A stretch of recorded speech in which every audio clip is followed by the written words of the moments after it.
another Okie for Obama. I'm Ed Kelly, editor of the Oklahoman. With me from Washington is Chris Castile, chief of the Oklahoman's Washington Bureau and a frequent contributor here on News OK TV. Chris, let's talk presidential politics in Oklahoma. Kalyn, a so-called superdelegate from eastern Oklahoma, announced this morning she will support Barack Obama for president. Isn't this more or less the first time we've heard from Kalyn since she ran for Congress a few years ago? Well, I don't think I've talked to her since then. Back in 2004 when she ran in the Democratic primary against Dan Boren for the 2nd District congressional seat. I have received some mailings from the group that she started, Indians List, which helps recruit and support American Indians for public office. It's kind of a similar situation with Jay Parmley, who was the chairman of the Oklahoma Democratic Party back in 2004, the last presidential year. He's a superdelegate that I haven't talked to in years, but I tracked him down in South Carolina earlier this year. He's a Democratic National Committee worker there, and he's a superdelegate for Oklahoma, and I called him to talk about the process, and he still remains uncommitted. That's interesting. Many of the superdelegates, like Governor Henry, are very well known in political circles, not just here but nationally. Yet even superdelegates like Kalyn get lots of attention when they declare for either Obama or Hillary Clinton.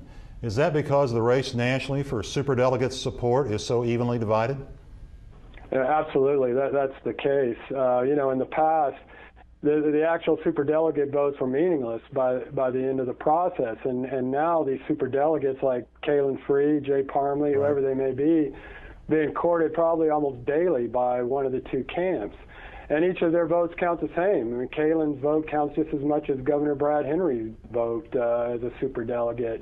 In the past, you might have had governors or senators endorse, one candidate or the other, and it may have had some impact in the state, but not in the way it's having now. Sure.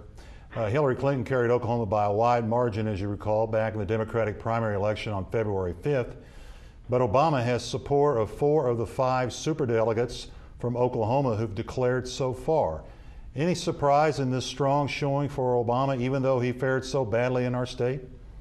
I think it is kind of a surprise. Kalyn is now the second woman who's come out for Obama. Before Kitty Asbury, who's the vice chairman of the Oklahoma Democratic Party, pledged her support to Obama. And of course, you had Governor Brad Henry come out for Senator Obama, and Senator Clinton won the state overwhelmingly, and she won every single congressional district. So I think it is a little bit surprising that they're not backing the candidate that their state's voters supported. But that's the role of the superdelegates. It's not necessarily to do exactly what the voters did, but to make up their own minds independently. That's why they've been given this status.